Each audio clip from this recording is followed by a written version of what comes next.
Hi, welcome back to my podcast. My name is Carolina Lopez, and today I will be talking about what civic engagement is and why it is essential to maintaining the democratic values of the U.S. government.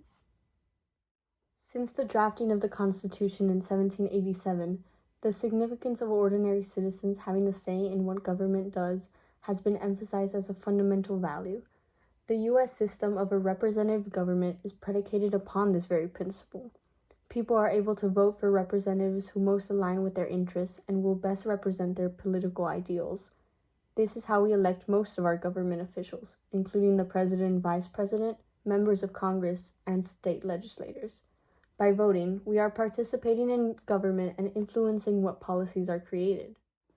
Now, usually, voting in the presidential election is the most common thing people will think of when they hear civic engagement. However, there is so much more at the local and state level that citizens can do to get involved.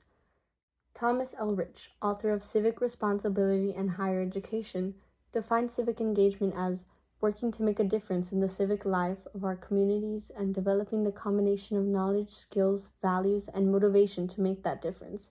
It means promoting the quality of life in a community through both political and non-political processes. In other words, any form of individual or group action that addresses or tries to fix a concern about the community can be classified as civic engagement. There are many different types of civic engagement. The first is making your political voice heard. Whether protesting or advocating, there are many actions people can take when they feel strongly about a law or policy and want officials to take note of it. For example, you can attend rallies or protests, boycott or create petitions. You can also email and call government officials, contact the press, or create initiatives where voters propose legislation through petition, or referendums, which is the direct voting of citizens about a policy or political issue. Another form of civic engagement is what you can do at the local level. Being an active member in a group in your community, starting a charity, attending city council meetings, or even running for office are all examples of things you can do to get involved. So, why are these actions important? How do they positively impact your community? Well, civic engagement, especially at the local level, provides a space for the interchanging of political ideas and solutions. One must understand that to participate in civic engagement is to recognize your responsibility as a member of a larger community with the ability to enact change. You are working towards a goal not just centered around yourself, and it is this act of coming together that builds a feeling of trust and support within your community. Citizens will also feel empowered because they believe that through these actions, they will make a difference within their government. Democracy was built upon the principle of consent of the governed. By actively engaging with our local, state, national governments, we are exercising our right to exert influence on the laws and policies that are created and shape the direction of our governing institutions. So, what would be an actual instance in history where civic engagement played a role in shaping legislation? A prime example of this would be with the workers' rights movement during the Gilded Age. The Gilded Age, which took place during the late 19th century to early 20th century, was a perilous time for lower-class workers. Corrupt industrialists and business owners gained wealth exponentially while the lower-class workers had to suffer horrid conditions. This is during the time when urbanization ran rampant. Millions of farmers and immigrants were moving to cities to work factory jobs. According to the History Channel's 2018 article about the Gilded Age, around 40% of Americans were living in major cities by 1900.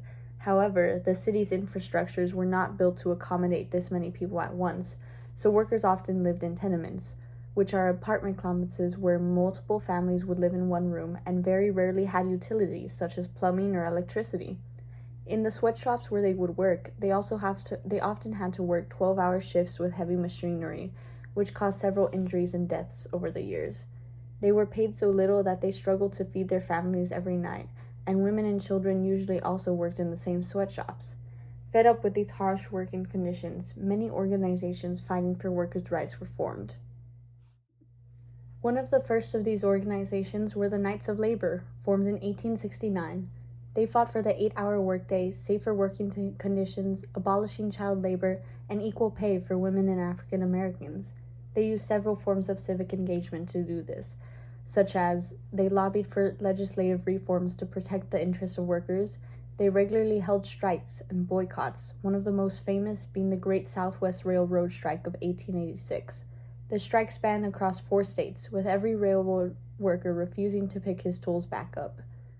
Though this strike ended with violence and ultimately disbanded the Knights of Labor, the event was covered extensively by newspapers and brought attention to the fight for laborer rights that many Americans were unaware of. The Knights of Labor also educated others by publishing newspapers about the issue and giving lectures to the public. Many other labor unions followed the Knights of Labor, and the continued political activism and cries for legislative change are what eventually got us the labor laws that benefit us today. Some of the laws passed were the Fair Labor Standards Act, the Occupational Safe and Healthy Act, the Family and Medical Leave Act, the Davis-Bacon Act, and many more. In conclusion, the right to participate in government, to protest, to petition, and to fight for what you believe in is one of the key freedoms of American life. In recent years, however, we have seen youth participate in government less and less, so it is important to spread the necessity of civil engagement, to foster your sense of community and give everyone a chance to influence legislation. Thank you for listening, and here are my works cited.